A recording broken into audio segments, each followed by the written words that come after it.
Sun Tzu on the Art of War, the oldest military treatise in the world, translated from the Chinese by Lionel Giles, M.A., 1910, read by Phillip Lew.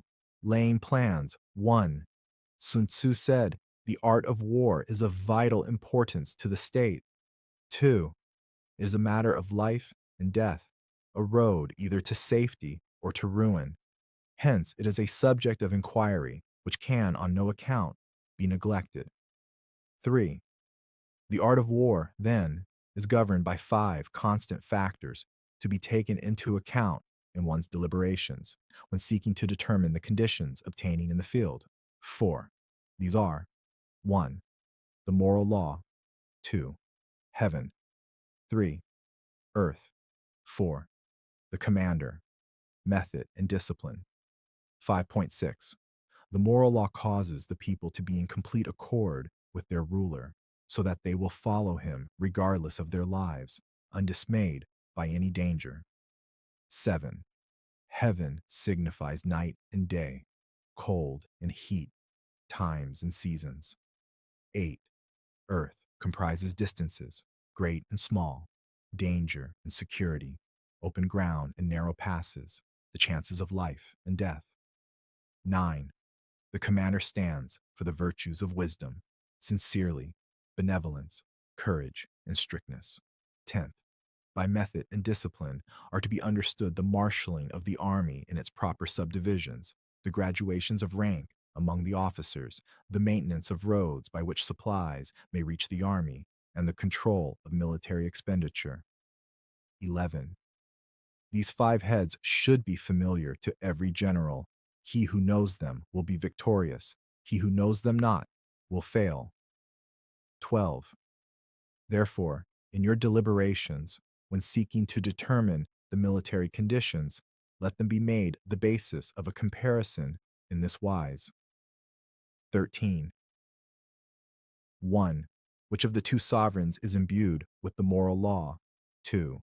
Which of the 2 generals has most ability? 3.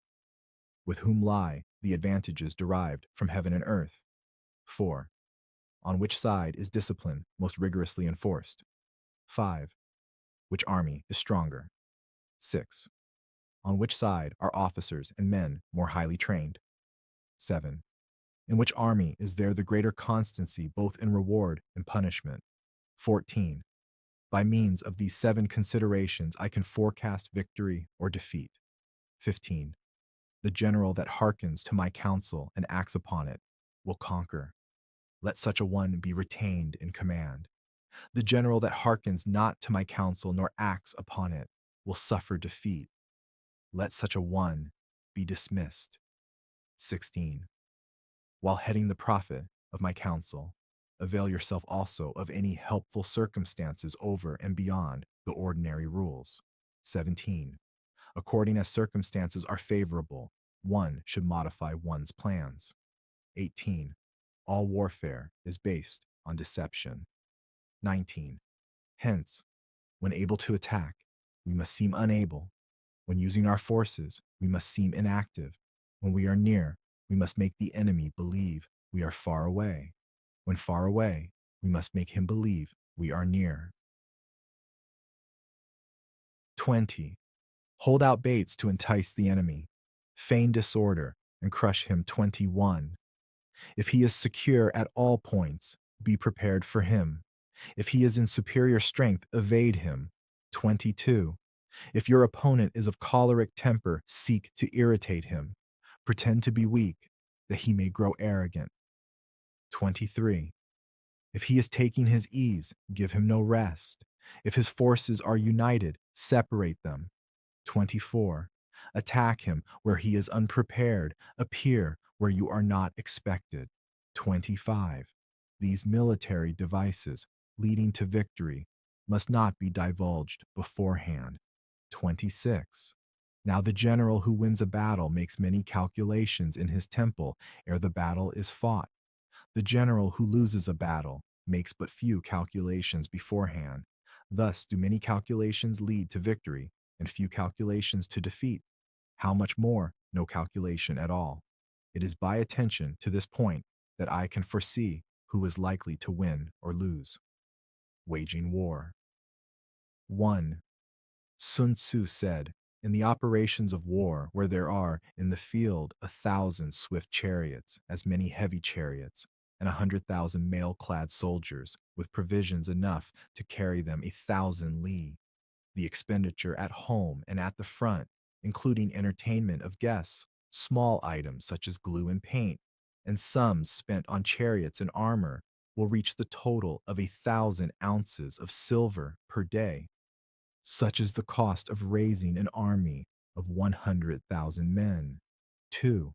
When you engage in actual fighting, if victory is long in coming, then men's weapons will grow dull and their ardor will be damped.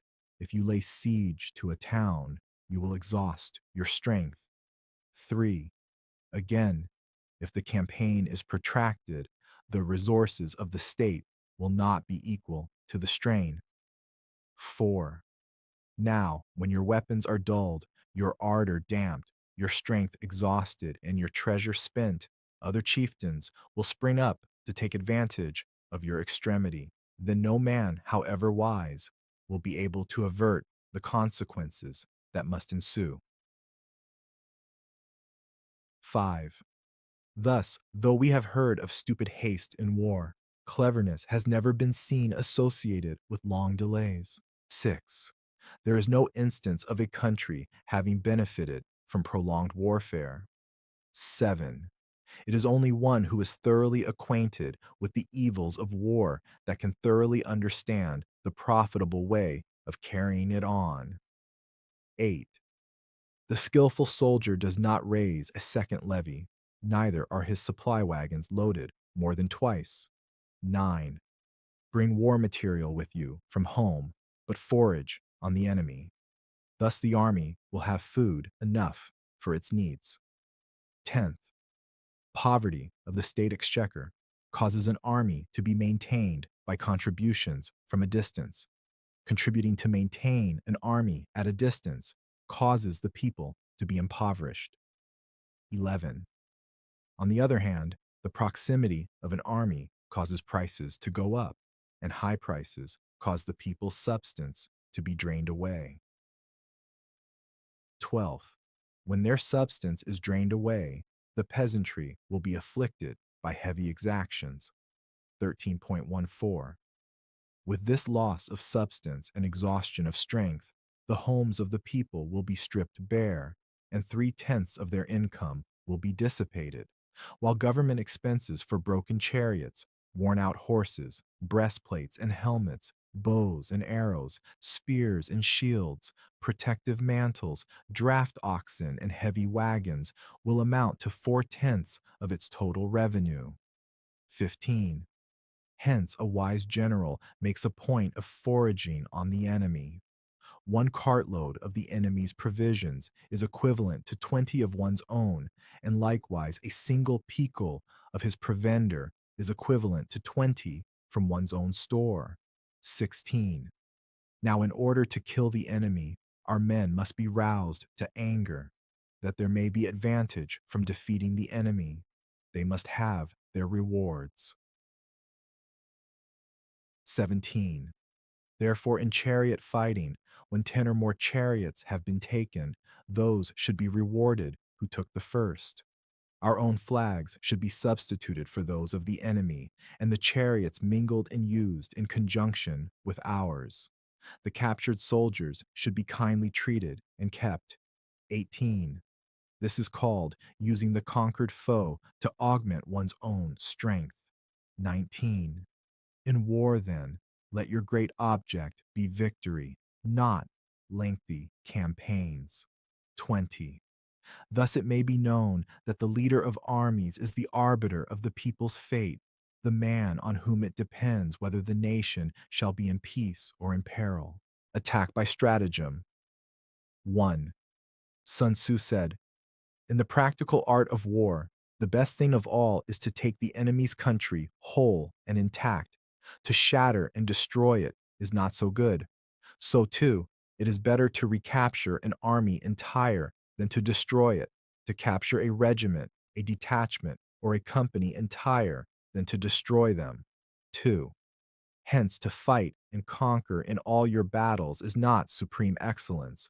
Supreme excellence consists in breaking the enemy's resistance without fighting. Thus, the highest form of generalship is to balk the enemy's plans. The next best is to prevent the junction of the enemy's forces. The next in order is to attack the enemy's army in the field. And the worst policy of all is to besiege walled cities. The rule is not to besiege walled cities if it can possibly be avoided. The preparation of mantlets, movable shelters, and various implements of war will take up 3 whole months, and the piling up of mounds over against the walls will take 3 months more. The general, unable to control his irritation, will launch his men to the assault like swarming ants, with the result that 1/3 of his men are slain while the town still remains untaken. Such are the disastrous effects of a siege. Therefore, the skillful leader subdues the enemy's troops without any fighting. He captures their cities without laying siege to them. He overthrows their kingdom without lengthy operations in the field. 7. With his forces intact, he will dispute the mastery of the empire, and thus, without losing a man, his triumph will be complete. This is the method of attacking by stratagem. 8. It is the rule in war, if our forces are 10 to the enemy's 1, to surround him; if 5 to 1, to attack him; if twice as numerous, to divide our army into 2. 9. If equally matched, we can offer battle; if slightly inferior in numbers, we can avoid the enemy; if quite unequal in every way, we can flee from him. 10. Hence, though an obstinate fight may be made by a small force, in the end it must be captured by the larger force. 11. Now the general is the bulwark of the state. If the bulwark is complete at all points, the state will be strong. If the bulwark is defective, the state will be weak. 12. There are 3 ways in which a ruler can bring misfortune upon his army. 13. 1. By commanding the army to advance or to retreat, being ignorant of the fact that it cannot obey. This is called hobbling the army. 14. 2. By attempting to govern an army in the same way as he administers a kingdom, being ignorant of the conditions which obtain in an army. This causes restlessness in the soldiers' minds. 15. 3. By employing the officers of his army without discrimination, through ignorance of the military principle of adaptation to circumstances. This shakes the confidence of the soldiers. 16. But when the army is restless and distrustful, trouble is sure to come from the other feudal princes. This is simply bringing anarchy into the army and flinging victory away. 17. Thus we may know that there are 5 essentials for victory. 1. He will win who knows when to fight and when not to fight. 2. He will win who knows how to handle both superior and inferior forces. 3. He will win whose army is animated by the same spirit throughout all its ranks. 4. He will win who, prepared himself, waits to take the enemy unprepared. 5. He will win who has military capacity and is not interfered with by the sovereign. 18. Hence the saying, if you know the enemy and know yourself, you need not fear the result of 100 battles. If you know yourself, but not the enemy, for every victory gained, you will also suffer a defeat. If you know neither the enemy nor yourself, you will succumb in every battle. Tactical Dispositions 1. Sun Tzu said, the good fighters of old first put themselves beyond the possibility of defeat and then waited for an opportunity of defeating the enemy. 2. To secure ourselves against defeat lies in our own hands, but the opportunity of defeating the enemy is provided by the enemy himself. 3.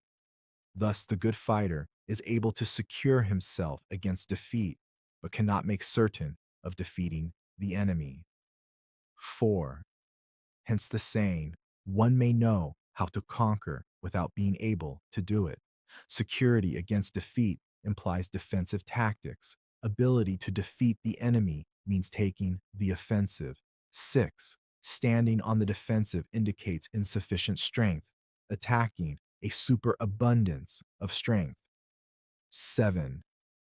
The general who is skilled in defense hides in the most secret recesses of the earth. He who is skilled in attack flashes forth from the topmost heights of heaven. Thus, on the one hand, we have ability to protect ourselves. On the other, a victory that is complete. 8. To see victory only when it is within the ken of the common herd is not the acme of excellence. 9. Neither is it the acme of excellence if you fight and conquer, and the whole empire says, well done. 10. To lift an autumn hair is no sign of great strength. To see the sun and moon is no sign of sharp sight. To hear the noise of thunder is no sign of a quick ear. 11. What the ancients called a clever fighter is one who not only wins, but excels in winning with ease. 12. Hence his victories bring him neither reputation for wisdom nor credit for courage. 13. He wins his battles by making no mistakes. Making no mistakes is what establishes the certainty of victory, for it means conquering an enemy that is already defeated. 14.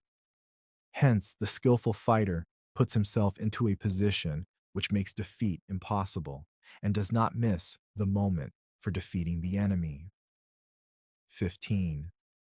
Thus it is that in war, the victorious strategist only seeks battle after the victory has been won, whereas he who is destined to defeat first fights and afterwards looks for victory. 16. The consummate leader cultivates the moral law and strictly adheres to method and discipline. Thus, it is in his power to control success. 17. In respect of military method, we have, firstly, measurement, secondly, estimation of quantity, thirdly, calculation, fourthly, balancing of chances, fifthly, victory. 18. Measurement owes its existence to earth, estimation of quantity to measurement, calculation to estimation of quantity, balancing of chances to calculation, and victory to balancing of chances. 19. A victorious army opposed to a routed one is as a pound's weight placed in the scale against a single grain. 20. The onrush of a conquering force is like the bursting of pent-up waters into a chasm 1,000 fathoms deep. Energy. 1. Sun Tzu said, the control of a large force is the same principle as the control of a few men. It is merely a question of dividing up their numbers. 2. Fighting with a large army under your command is no wise different from fighting with a small one. It is merely a question of instituting signs and signals. 3. To ensure that your whole host may withstand the brunt of the enemy's attack and remain unshaken. This is effected by maneuvers direct and indirect. 4. That the impact of your army may be like a grindstone dashed against an egg. This is effected by the science of weak points and strong. 5. In all fighting, the direct method may be used for joining battle, but indirect methods will be needed in order to secure victory. 6. Indirect tactics, efficiently applied, are inexhaustible as heaven and earth, unending as the flow of rivers and streams. Like the sun and moon, they end but to begin anew. Like the 4 seasons, they pass away to return once more. 7. There are not more than 5 musical notes, yet the combinations of these 5 give rise to more melodies than can ever be heard. 8. There are not more than 5 primary colors, blue, yellow, red, white, and black, yet in combination they produce more hues than can ever been seen. 9. There are not more than 5 cardinal tastes: sour, acrid, salt, sweet, bitter, yet combinations of them yield more flavors than can ever be tasted. 10. In battle, there are not more than 2 methods of attack: the direct and the indirect. Yet these two in combination give rise to an endless series of maneuvers. 11. The direct and the indirect lead onto each other in turn. It is like moving in a circle. You never come to an end. Who can exhaust the possibilities of their combination? 12. The onset of troops is like the rush of a torrent, which will even roll stones along in its course. 13. The quality of decision is like the well-timed swoop of a falcon, which enables it to strike and destroy its victim. 14. Therefore, the good fighter will be terrible in his onset and prompt in his decision. 15. Energy may be likened to the bending of a crossbow, decision to the releasing of a trigger. 16th. Amid the turmoil and tumult of battle, there may be seeming disorder, and yet no real disorder at all. Amid confusion and chaos, your array may be without head or tail, yet it will be proof against defeat. 17th. Simulated disorder postulates perfect discipline. Simulated fear postulates courage. Simulated weakness postulates strength. 18. Hiding order beneath the cloak of disorder is simply a question of subdivision. Concealing courage under a show of timidity presupposes a fund of latent energy. Masking strength with weakness is to be effected by tactical dispositions. 19. Thus, one who is skillful at keeping the enemy on the move maintains deceitful appearances, according to which the enemy will act. He sacrifices something that the enemy may snatch at it. 20. By holding out baits, he keeps him on the march. Then, with a body of picked men, he lies in wait for him. 21. The clever combatant looks to the effect of combined energy and does not require too much from individuals. Hence, his ability to pick out the right men and utilize combined energy. 22. When he utilizes combined energy, his fighting men become, as it were, like unto rolling logs or stones, for it is the nature of a log or stone to remain motionless on level ground and to move when on a slope, if four-cornered, to come to a standstill, but if round-shaped, to go rolling down. 23. Thus, the energy developed by good fighting men is as the momentum of a round stone rolled down a mountain thousands of feet in height. So much on the subject of energy, weak points, and strong. 1. Sun Tzu said, "Whoever is first in the field and awaits the coming of the enemy will be fresh for the fight. Whoever is second in the field and has to hasten to battle will arrive exhausted." 2. Therefore, the clever combatant imposes his will on the enemy, but does not allow the enemy's will to be imposed on him. 3. By holding out advantages to him, he can cause the enemy to approach of his own accord, or by inflicting damage, he can make it impossible for the enemy to draw near. 4. If the enemy is taking his ease, he can harass him. If well supplied with food, he can starve him out. If quietly encamped, he can force him to move. 5. Appear at points which the enemy must hasten to defend. March swiftly to places where you are not expected. 6. An army may march great distances without distress if it marches through country where the enemy is not. 7. You can be sure of succeeding in your attacks if you only attack places which are undefended. You can ensure the safety of your defense if you only hold positions that cannot be attacked. 8. Hence, that general is skillful in attack whose opponent does not know what to defend, and he is skillful in defense whose opponent does not know what to attack. 9. O divine art of subtlety and secrecy! Through you, we learn to be invisible, through you, inaudible. and hence we can hold the enemy's fate in our hands. 10. You may advance and be absolutely irresistible if you make for the enemy's weak points. You may retire and be safe from pursuit if your movements are more rapid than those of the enemy. 11. If we wish to fight, the enemy can be forced to an engagement even though he be sheltered behind a high rampart and a deep ditch.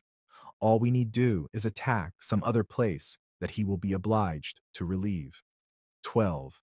If we do not wish to fight, we can prevent the enemy from engaging us even though the lines of our encampment be merely traced out on the ground. All we need do is to throw something odd and unaccountable in his way. 13. By discovering the enemy's dispositions and remaining invisible ourselves, we can keep our forces concentrated while the enemy's must be divided. 14. We can form a single united body while the enemy must split up into fractions. Hence, there will be a whole pitted against separate parts of a whole, which means that we shall be many to the enemy's few. 15. And if we are able thus to attack an inferior force with a superior one, our opponents will be in dire straits. 16.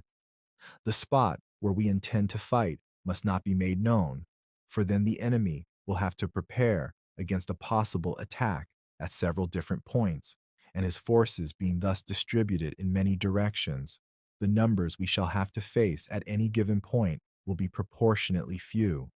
17. For should the enemy strengthen his van, he will weaken his rear. Should he strengthen his rear, he will weaken his van. Should he strengthen his left, he will weaken his right. Should he strengthen his right, he will weaken his left. If he sends reinforcements everywhere, he will everywhere be weak. 18. Numerical weakness comes from having to prepare against possible attacks. Numerical strength from compelling our adversary to make these preparations against us. 19th. Knowing the place and the time of the coming battle, we may concentrate from the greatest distances in order to fight. 20. But if neither time nor place be known, then the left wing will be impotent to succor the right equally impotent to succor the left, the van unable to relieve the rear, or the rear to support the van. How much more so if the furthest portions of the army are anything under 100 li apart, and even the nearest are separated by several li. 21. Though according to my estimate the soldiers of Yue exceed our own in number, that shall advantage them nothing in the matter of victory. I say then that victory can be achieved. 22. Though the enemy be stronger in numbers, we may prevent him from fighting. Scheme so as to discover his plans and the likelihood of their success. 23rd. Rouse him and learn the principle of his activity or inactivity. Force him to reveal himself so as to find out his vulnerable spots. 24. Carefully compare the opposing army with your own, so that you may know where strength is superabundant and where it is deficient. 25. In making tactical dispositions, the highest pitch you can attain is to conceal them. Conceal your dispositions, and you will be safe from the prying of the subtlest spies, from the machinations of the wisest brains. 26. How victory may be produced for them out of the enemy's own tactics. That is what the multitude cannot comprehend. 27. All men can see the tactics whereby I conquer, but what none can see is the strategy out of which victory is evolved. 28. Do not repeat the tactics which have gained you one victory, but let your methods be regulated by the infinite variety of circumstances. 29th. Military tactics are like unto water, for water in its natural course runs away from high places and hastens downwards. 30. So in war, the way is to avoid what is strong and to strike at what is weak. 31. Water shapes its course according to the nature of the ground over which it flows. The soldier works out his victory in relation to the foe whom he is facing. 32. Therefore, just as water retains no constant shape, so in warfare there are no constant conditions. 33rd. He who can modify his tactics in relation to his opponent and thereby succeed in winning may be called a heaven-born captain. 34. The five elements, water, fire, wood, metal, earth, are not always equally predominant. The four seasons make way for each other in turn. There are short days and long. The moon has its periods of waning and waxing, maneuvering. 1.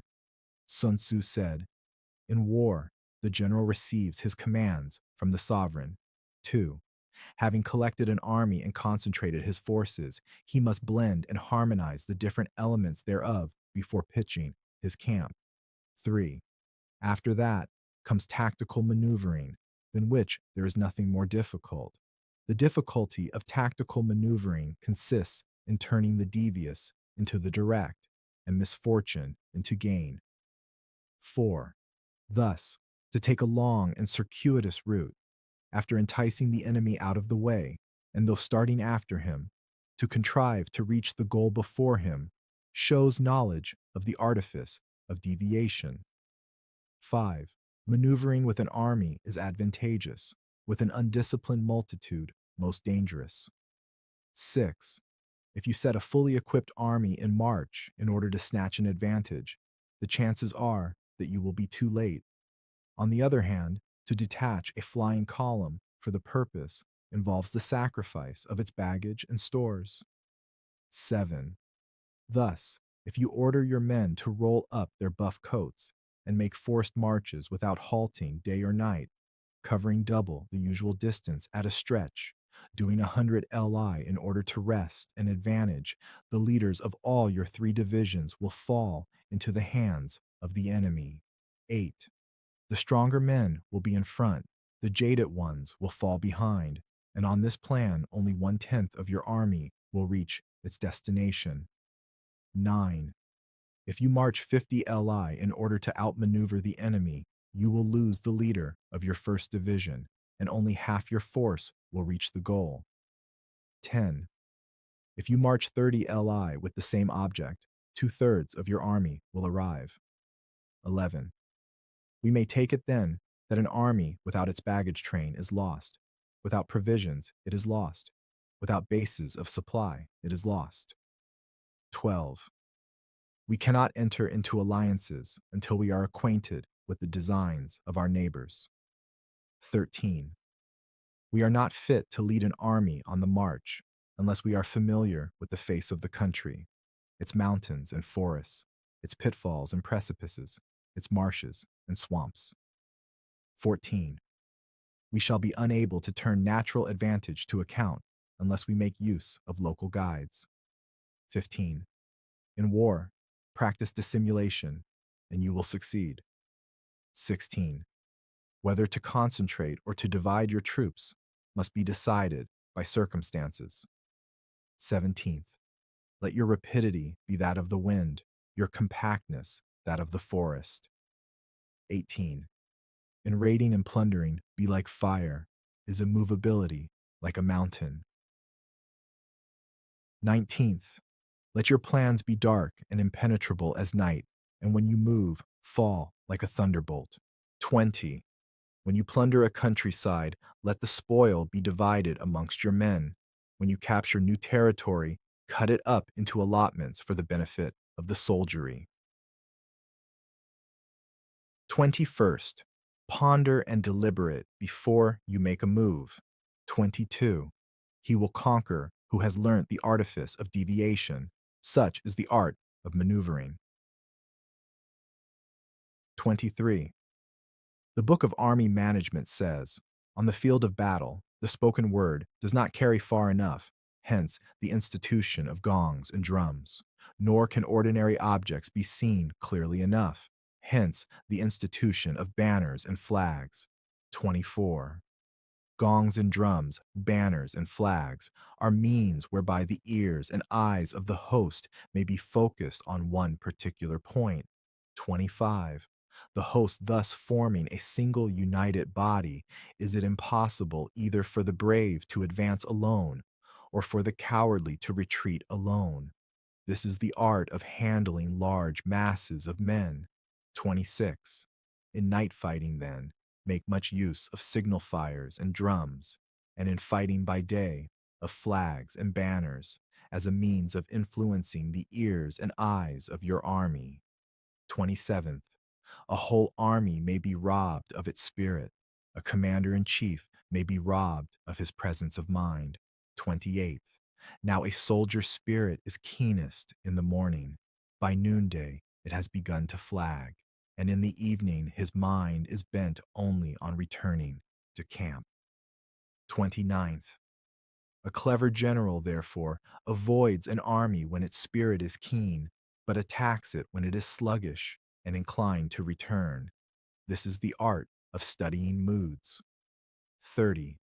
Disciplined and calm to await the appearance of disorder and hubbub amongst the enemy. This is the art of retaining self-possession. 31.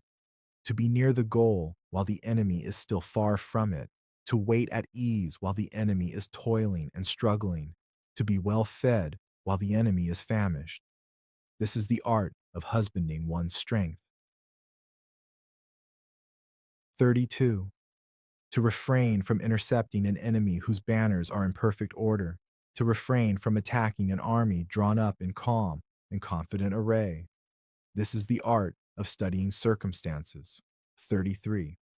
It is a military axiom not to advance uphill against the enemy, nor to oppose him when he comes downhill. 34. Do not pursue an enemy who simulates flight. Do not attack soldiers whose temper is keen. 35. Do not swallow bait offered by the enemy.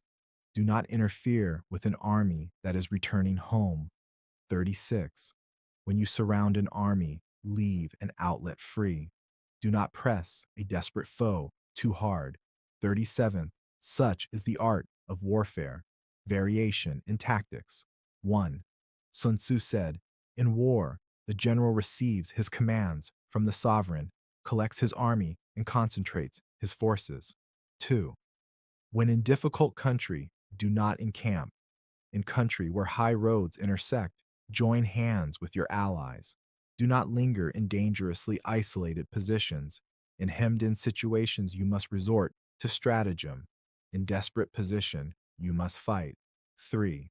There are roads which must not be followed, armies which must be not attacked, towns which must be besieged, positions which must not be contested, commands of the sovereign which must not be obeyed. 4. The general who thoroughly understands the advantages that accompany variation of tactics knows how to handle his troops. 5. The general who does not understand these may be well acquainted with the configuration of the country, yet he will not be able to turn his knowledge to practical account. 6th. So, the student of war, who is unversed in the art of war, of varying his plans, even though he be acquainted with the 5 advantages, will fail to make the best use of his men. 7. Hence, in the wise leader's plans, considerations of advantage and of disadvantage will be blended together. 8. If our expectation of advantage be tempered in this way, we may succeed in accomplishing the essential part of our schemes. 9. If, on the other hand, in the midst of difficulties we are always ready to seize an advantage, we may extricate ourselves from misfortune. 10. Reduce the hostile chiefs by inflicting damage on them, and make trouble for them, and keep them constantly engaged. Hold out specious allurements, and make them rush to any given point. 11. The art of war teaches us to rely not on the likelihood of the enemy's not coming, but on our own readiness to receive him, not on the chance of his not attacking, but rather on the fact that we have made our position unassailable. 12. There are 5 dangerous faults which may affect a general. 1. Recklessness, which leads to destruction. 2. Cowardice, which leads to capture. 3. A hasty temper, which can be provoked by insults. 4. A delicacy of honor, which is sensitive to shame. 5. Over solicitude for his men, which exposes him to worry and trouble. 13. These are the 5 besetting sins of a general, ruinous to the conduct of war. 14.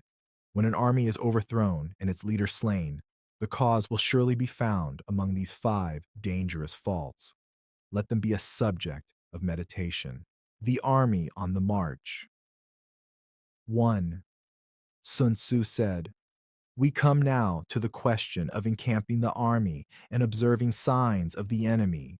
Pass quickly over mountains and keep in the neighborhood of valleys. Second camp in high places, facing the sun. Do not climb heights in order to fight." So much for mountain warfare. 3. After crossing a river, you should get far away from it. 4.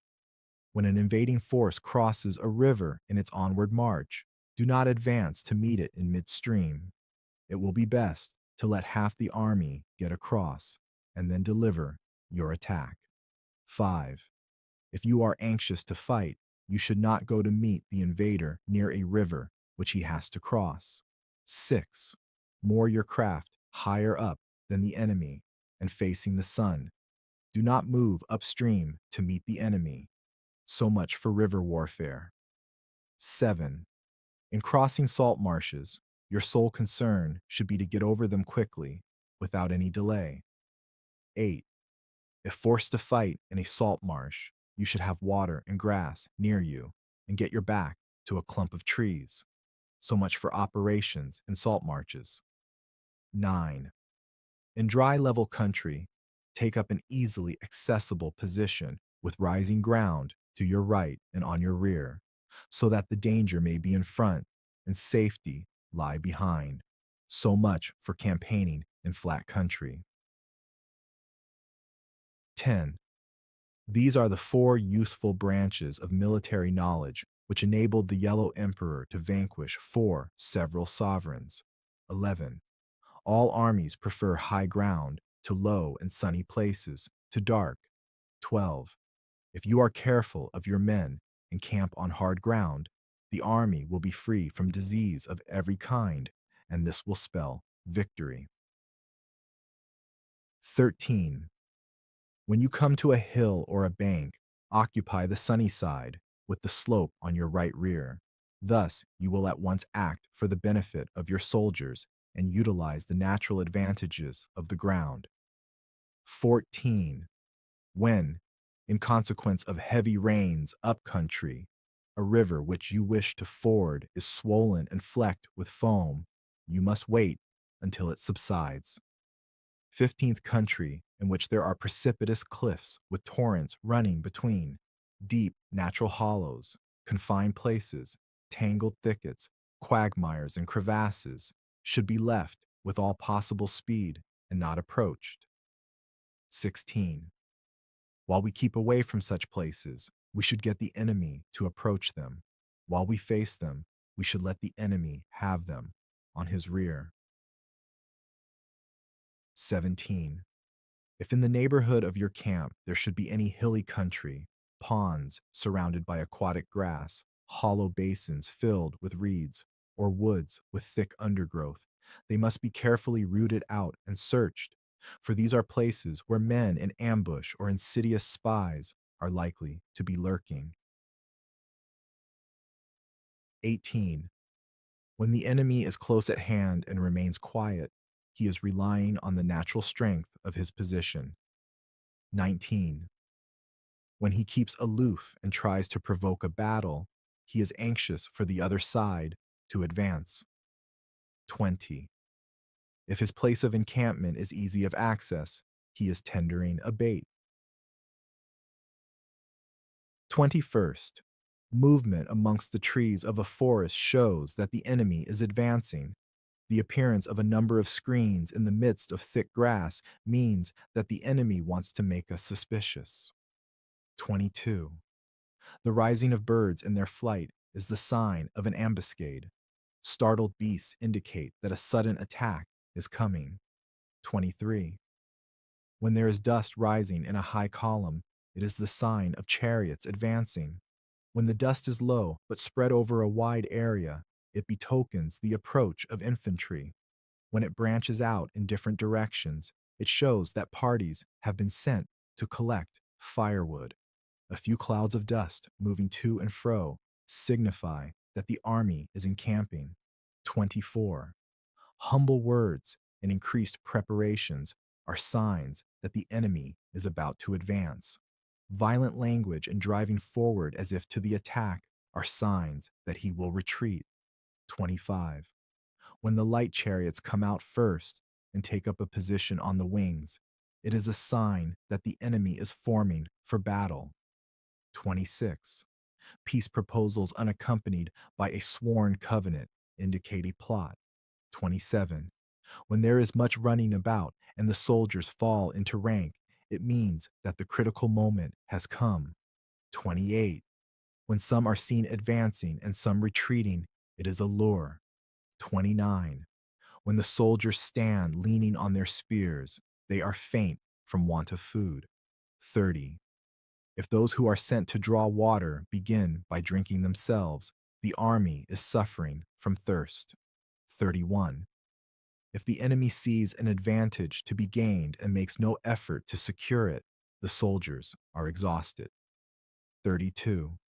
If birds gather on any spot, it is unoccupied. Clamor by night betokens nervousness. 33. If there is disturbance in the camp, the general's authority is weak. If the banners and flags are shifted about, sedition is afoot. If the officers are angry, it means that the men are weary. 34. When an army feeds its horses with grain and kills its cattle for food, and when the men do not hang their cooking pots over the campfires, showing that they will not return to their tents, you may know that they are determined to fight to the death. 35. The sight of men whispering together in small knots or speaking in subdued tones points to disaffection amongst the rank and file. 36. Too frequent rewards signify that the enemy is at the end of his resources. Too many punishments betray a condition of dire distress. 37. To begin by bluster, but afterwards to take fright at the enemy's numbers, shows a supreme lack of intelligence. 38. When envoys are sent with compliments in their mouths, it is a sign that the enemy wishes for a truce. 39. If the enemy's troops march up angrily and remain facing ours for a long time without either joining battle or taking themselves off again, the situation is one that demands great vigilance and circumspection. 40. If our troops are no more in number than the enemy, that is amply sufficient. It only means that no direct attack can be made. What we can do is simply to concentrate all our available strength, keep a close watch on the enemy, and obtain reinforcements. 41. He who exercises no forethought but makes light of his opponents is sure to be captured by them. 42.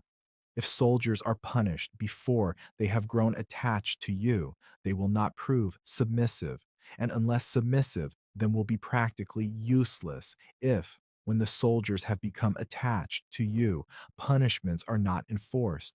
They will still be unless. 43.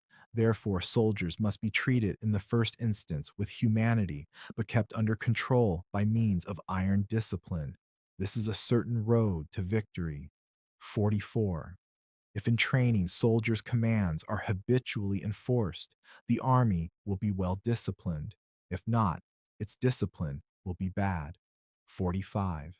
If a general shows confidence in his men but always insists on his orders being obeyed, the gain will be mutual. Terrain. 1.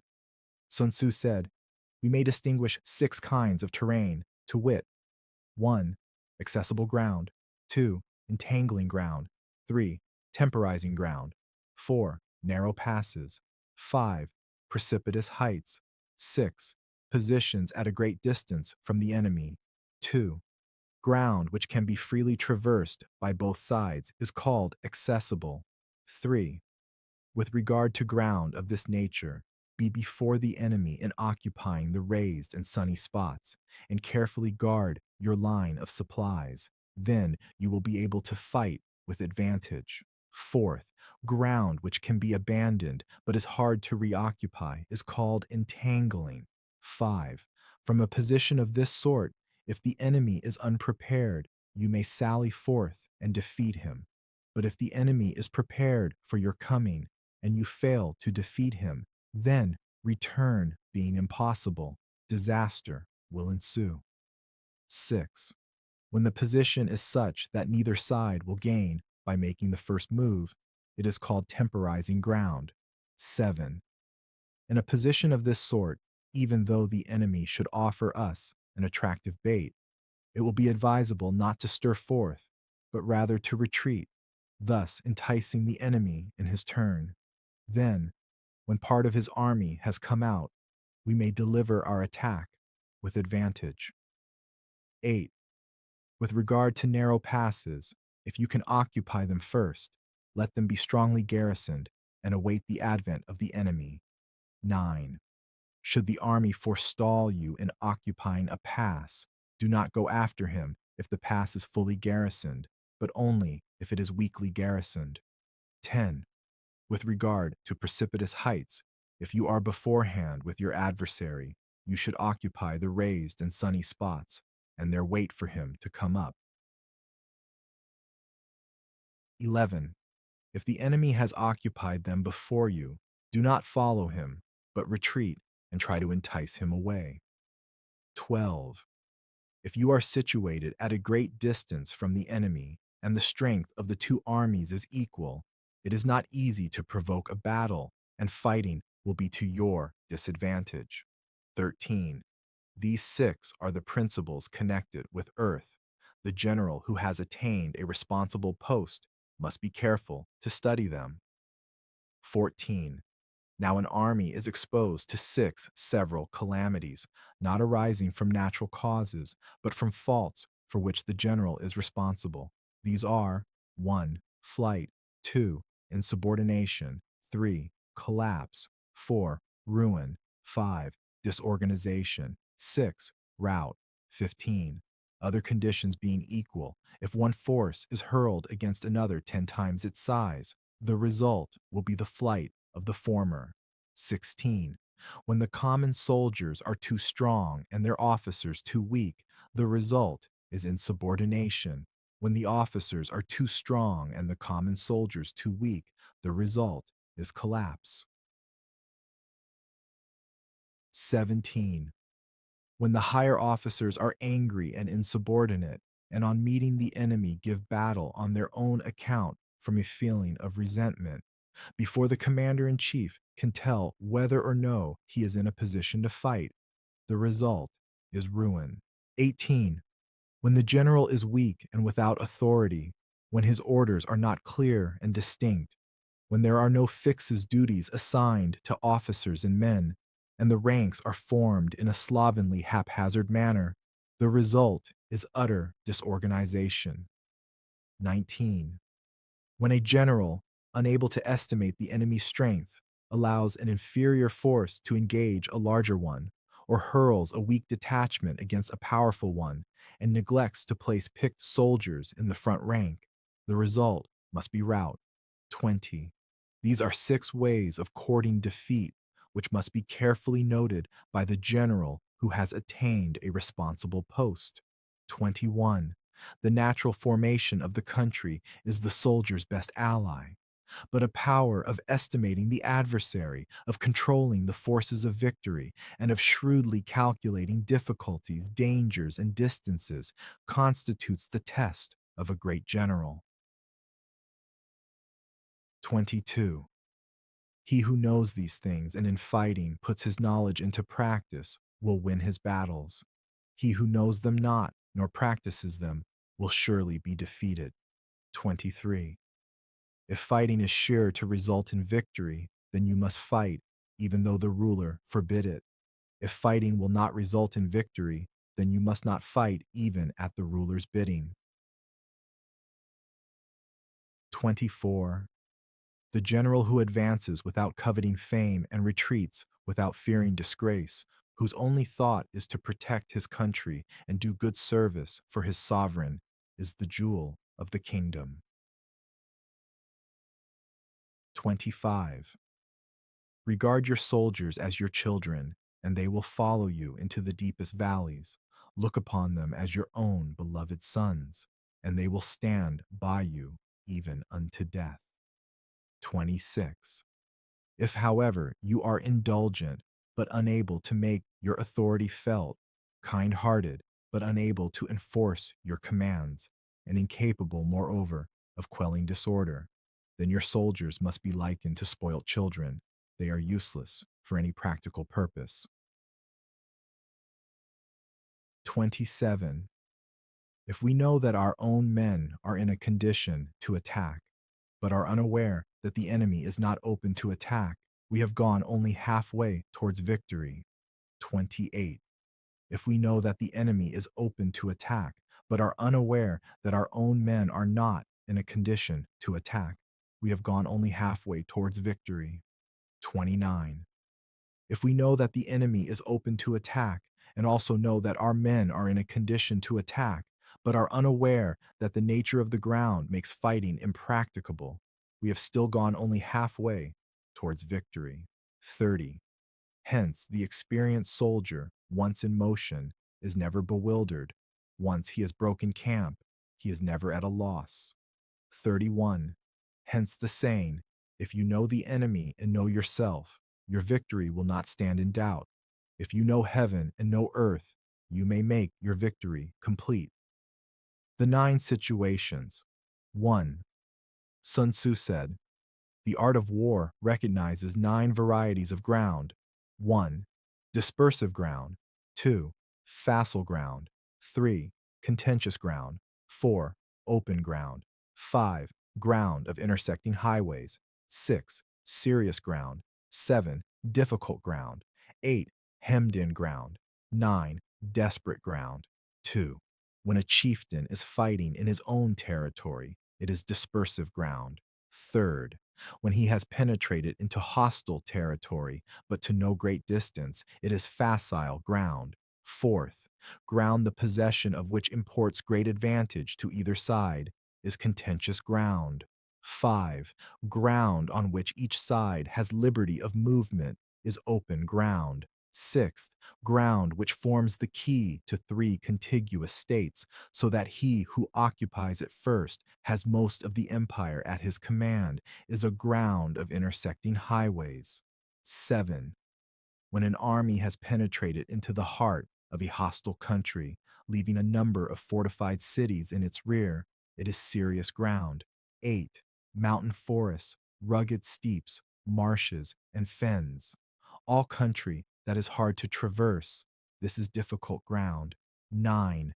Ground which is reached through narrow gorges, and from which we can only retire by tortuous paths, so that a small number of the enemy would suffice to crush a large body of our men. This is hemmed in ground. 10th, ground on which we can only be saved from destruction by fighting without delay, is desperate ground. 11th, on dispersive ground, therefore, fight not. On facile ground, halt not. On contentious ground, attack not.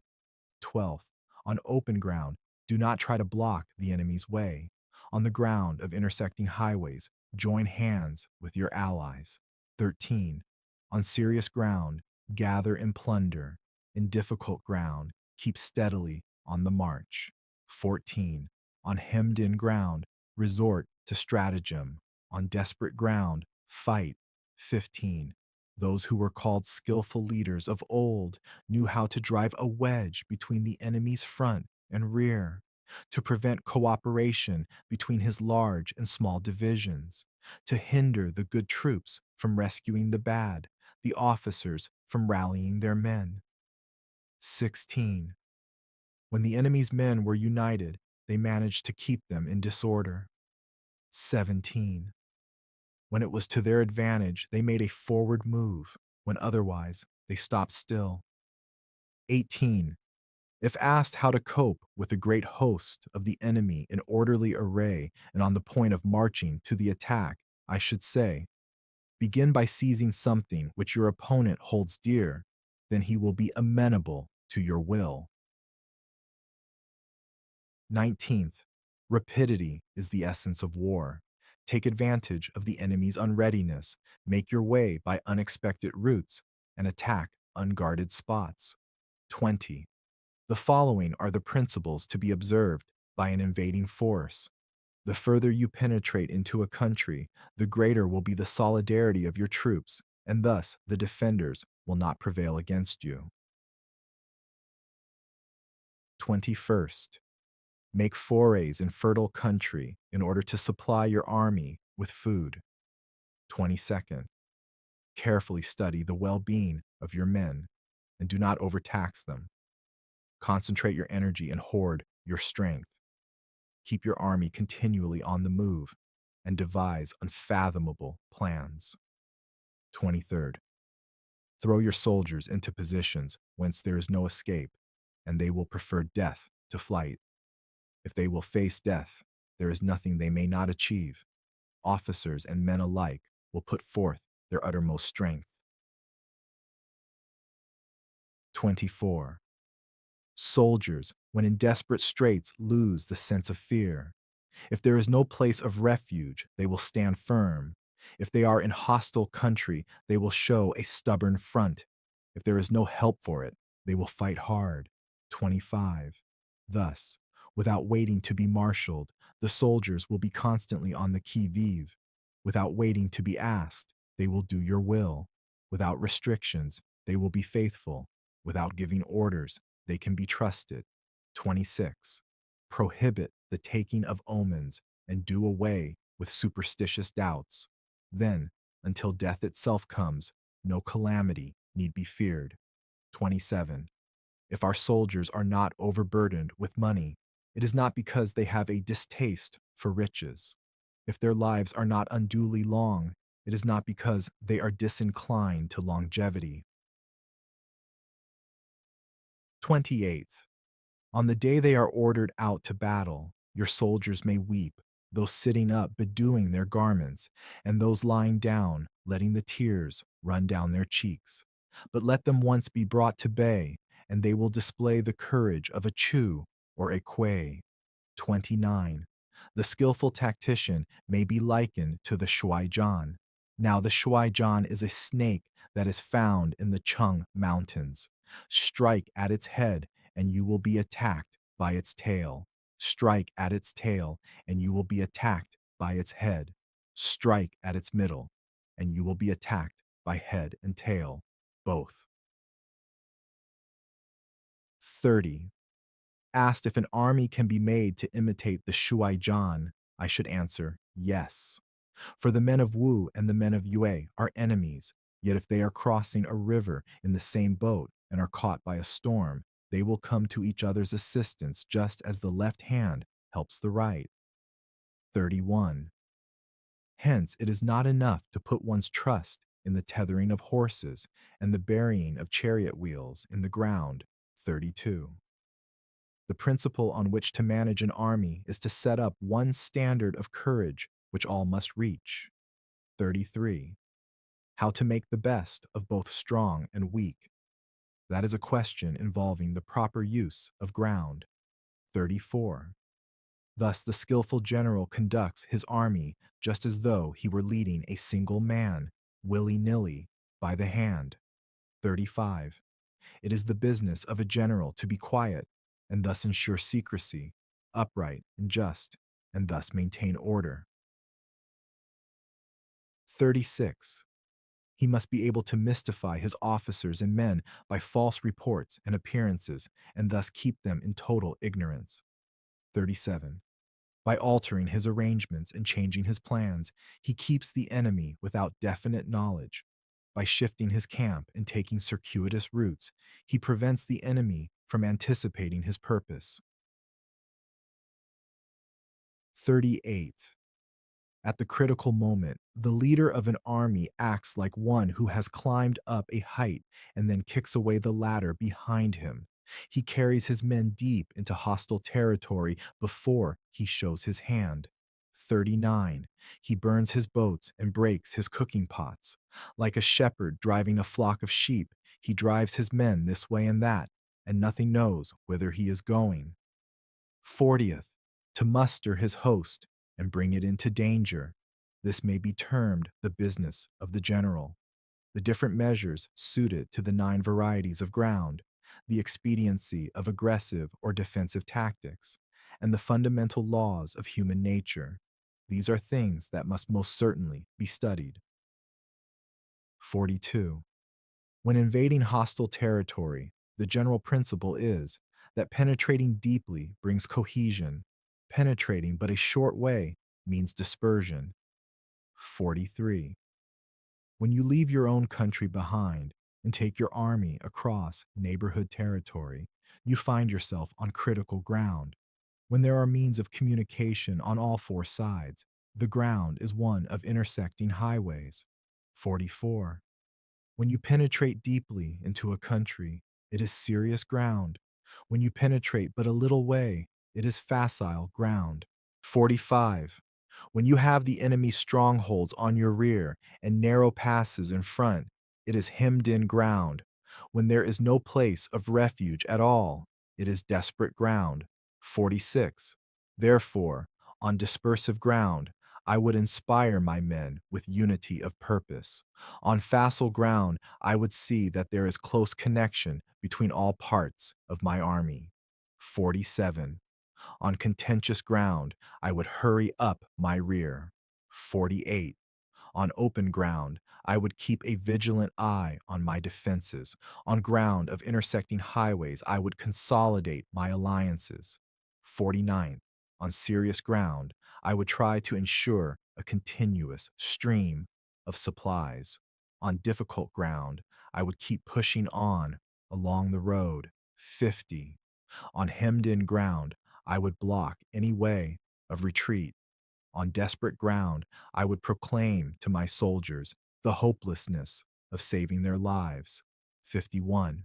For it is the soldier's disposition to offer an obstinate resistance when surrounded, to fight hard when he cannot help himself, and to obey promptly when he has fallen into danger. 52. We cannot enter into alliance with neighboring princes until we are acquainted with their designs. We are not fit to lead an army on the march unless we are familiar with the face of the country, its mountains and forests, its pitfalls and precipices, its marshes and swamps. We shall be unable to turn natural advantages to account unless we make use of local guides. 53rd. To be ignored of any one of the following 4 or 5 principles does not befit a warlike prince. 54. When a warlike prince attacks a powerful state, his generalship shows itself in preventing the concentration of the enemy's forces. He overawes his opponents, and their allies are prevented from joining against him. 55. Hence, he does not strive to ally himself with all and sundry, nor does he foster the power of other states. He carries out his own secret designs, keeping his antagonists in awe. Thus, he is able to capture their cities and overthrow their kingdoms. 56. Bestow rewards without regard to rule. Issue orders without regard to previous arrangements, and you will be able to handle a whole army as though you had to do with but a single man. 57. Confront your soldiers with the deed itself. Never let them know your design. When the outlook is bright, bring it before their eyes, but tell them nothing when the situation is gloomy. 58th. Place your army in deadly peril, and it will survive. plunge it into desperate straits, and it will come off in safety. 59. For it is precisely when a force has fallen into harm's way that is capable of striking a blow for victory. 60th. Success in warfare is gained by carefully accommodating ourselves to the enemy's purpose. 61. By persistently hanging on the enemy's flank, we shall succeed in the long run in killing the commander-in-chief. 62. This is called ability to accomplish a thing by sheer cunning. 63. On the day that you take up your command, block the frontier passes, destroy the official tallies, and stop the passage of all emissaries. 64. Be stern in the council chamber so that you may control the situation. 65. If the enemy leaves a door open, you must rush in. 66. Forestall your opponent by seizing what he holds dear and subtly contrive to time his arrival on the ground. 67th. Walk in the path defined by rule and accommodate yourself to the enemy until you can fight a decisive battle. 68. At first, then, exhibit the coyness of a maiden until the enemy gives you an opening. Afterwards, emulate the rapidity of a running hare, and it will be too late for the enemy to oppose you. The attack by fire. 1. Sun Tzu said, "There are 5 ways of attacking with fire. The first is to burn soldiers in their camp. The second is to burn stores. The third is to burn baggage trains. The fourth is to burn arsenals and magazines. The fifth is to hurl dropping fire amongst the enemy." 2. In order to carry out an attack, we must have means available. The material for raising fire should always be kept in readiness. 3. There is a proper season for making attacks with fire, and special days for starting a conflagration. The proper season is when the weather is very dry. The special days are those when the moon is in the constellations of the sieve, the wall, the wing, or the crossbar. For these 4 are all days of rising wind. 5. In attacking with fire, one should be prepared to meet 5 possible developments. 6. 1. When fire breaks out inside to enemy's camp, respond at once with an attack from without. 7. 2. If there is an outbreak of fire, but the enemy's soldiers remain quiet, bide your time and do not attack. 8. 3. When the force of the flames has reached its height, follow it up with an attack, if that is practicable. If not, stay where you are. 9. 4. If it is possible to make an assault with fire from without, do not wait for it to break out within, but deliver your attack at a favorable moment. 10. 5. When you start a fire, beat a windward of it. Do not attack from the leeward. 11th. A wind that rises in the daytime lasts long, but a night breeze soon falls. 12th. In every army, the 5 developments connected with fire must be known, the movements of the stars calculated, and a watch kept for the proper days. 13. Hence those who use fire as an aid to the attack show intelligence. Those who use water as an aid to the attack gain an accession of strength. 14. By means of water, an enemy may be intercepted, but not robbed of all his belongings. 15. Unhappy is the fate of one who tries to win his battles and succeed in his attacks without cultivating the spirit of enterprise, for the result is waste of time and general stagnation. 16. Hence the saying, "The enlightened ruler lays his plans well ahead. The good general cultivates his resources." 17. Move not unless you see an advantage. Use not your troops unless there is something to be gained. Fight not unless the position is critical. 18. No ruler should put troops into the field merely to gratify his own spleen. No general should fight a battle simply out of pique. 19. If it is to your advantage, make a forward move. If not, stay where you are. The 20th. Anger may in time change to gladness. Vexation may be succeeded by content. 21st. But a kingdom that has once been destroyed can never come again into being, nor can the dead ever be brought back to life. 22.